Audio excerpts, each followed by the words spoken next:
You're 65 years old. You're broke. You have exactly $105 in your pocket. Your entire Social Security check. What do?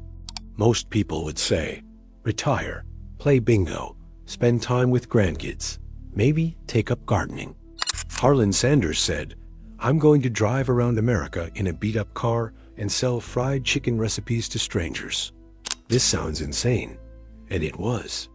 But this insane idea became KFC, one of the world's largest fast food chains, with over 24,000 restaurants in 145 countries.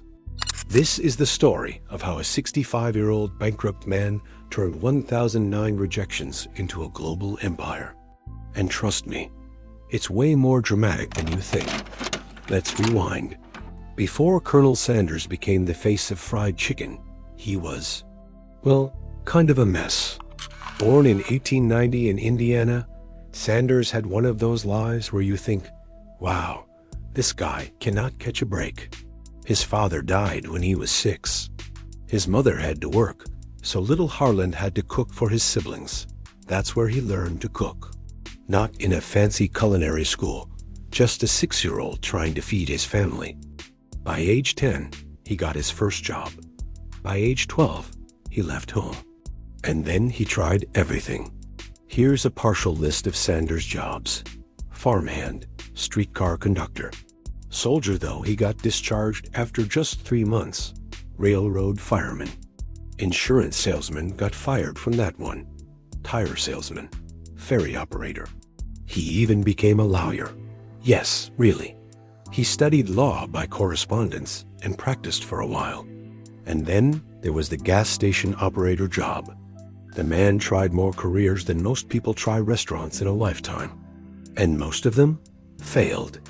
Then, in 1930, at age 40, Sanders opened a gas station in Corbin, Kentucky.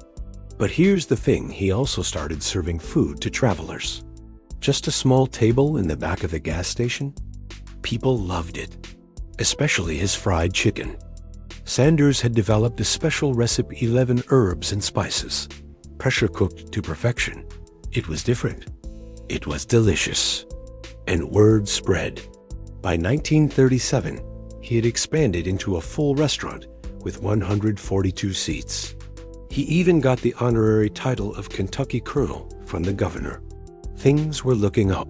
For once in his life, Sanders had something that worked. He was in his 50s, finally successful, finally stable.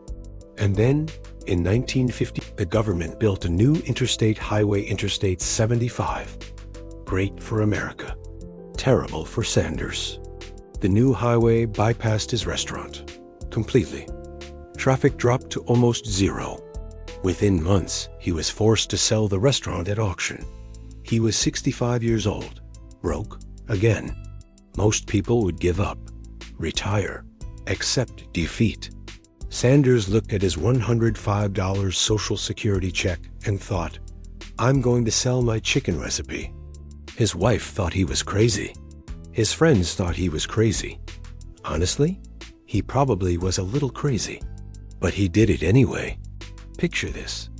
A 65-year-old man in a white suit, driving a beat-up car, sleeping in the back seat, walking into restaurants and saying, Hi, I'm Colonel Sanders. You don't know me, but I have a fried chicken recipe that will change your business. Here's the deal. You cook my chicken, and for every piece you sell, you give me a nickel. Now, if you were a restaurant owner in the 1950s, what would you say? Probably, who is this weird old man, and why is he in my kitchen? That's basically what happened. Over and over and over again. Rejection number 1. No thanks, old man. Rejection number 50. Still no. Rejection number 100. Are you serious right now? Rejection number 500. How are you still doing this? Rejection number 1009. Fine, fine. I'll try your chicken. 1009 rejections. Let's put that in perspective. If you got rejected 3 times a day, every single day, it would take you almost a full year to reach 1009 rejections. Most people quit after 3 rejections. Sanders kept going for over a year. So what kept him going? Here's the thing about Sanders. He wasn't delusional. He knew his chicken was good.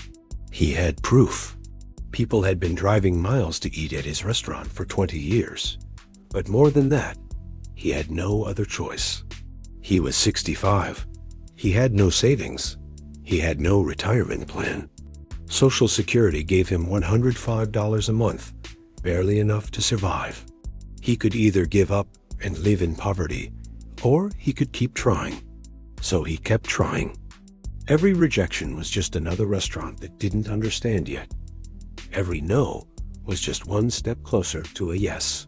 And finally, after 1,009 tries, someone said yes. Pete Harmon owned a restaurant in Salt Lake City, Utah. He was friends with Sanders and decided to give the recipe a try. The deal was simple.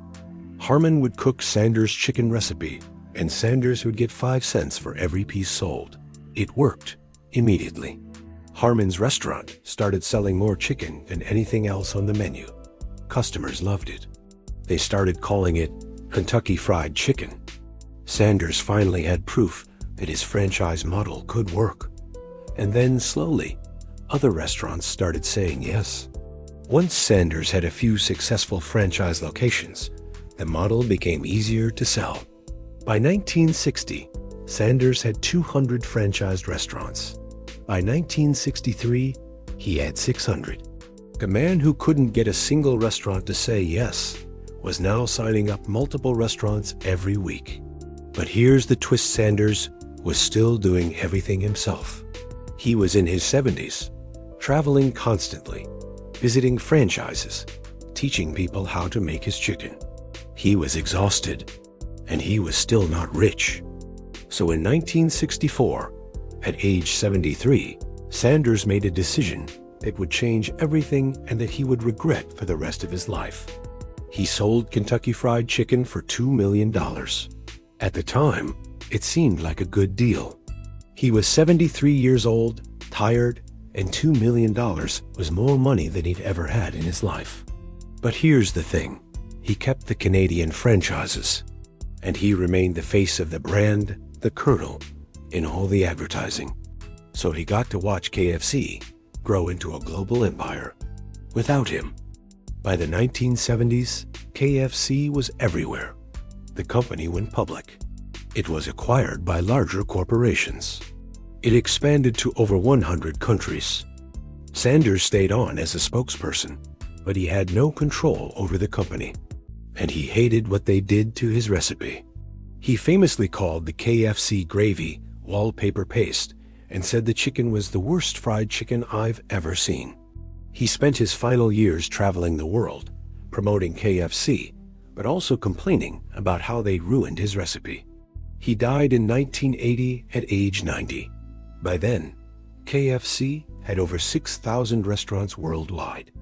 Today, KFC has over 24,000 restaurants in 145 countries and generates over $30 billion in annual revenue. Sanders' estate?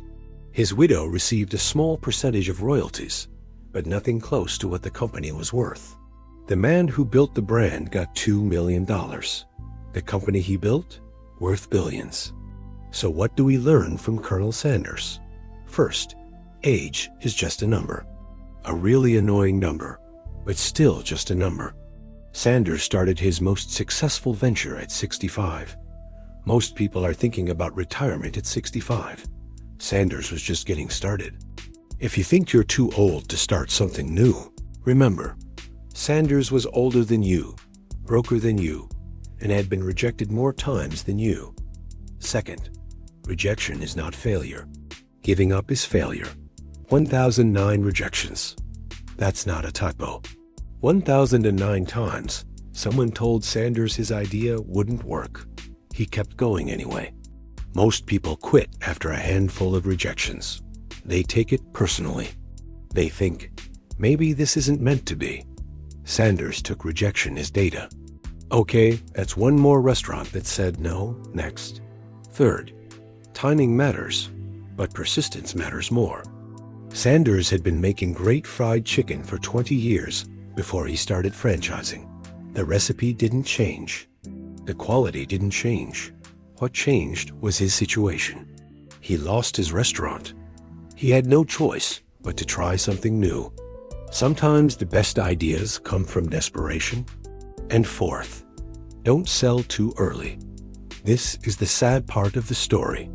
Sanders sold KFC for $2 million in 1964. By 1971, the company was worth over $280 million. He got less than 1% of what the company would become worth. If you're building something valuable, be patient. Don't sell just because you're tired or because someone offers you money. Sanders regretted that sale for the rest of his life. Next time you see that smiling Colonel Sanders face on a KFC bucket, remember this. That man was broke at 65. He got rejected 1,009 times. He sold his company too early and regretted it forever. But he also never gave up. He turned a fried chicken recipe into a global empire. He proved that it's never too late to start something great. So, what's your excuse? If a 65-year-old man with $105 and a beat-up car can build a billion-dollar brand, what can you do? Maybe it's time to stop making excuses and start making your own 11 herbs and spices. Or, just go get a bucket of KFC and think about it. Either way, remember this. Every giant started as a seed, even a 65-year-old seed with 1,009 rejections. Thanks for watching. If you enjoyed this story, hit that subscribe button. Next time, we'll talk about 3 guys who couldn't pay rent and turned air mattresses into a billion-dollar company. You won't want to miss it. See you in the next one.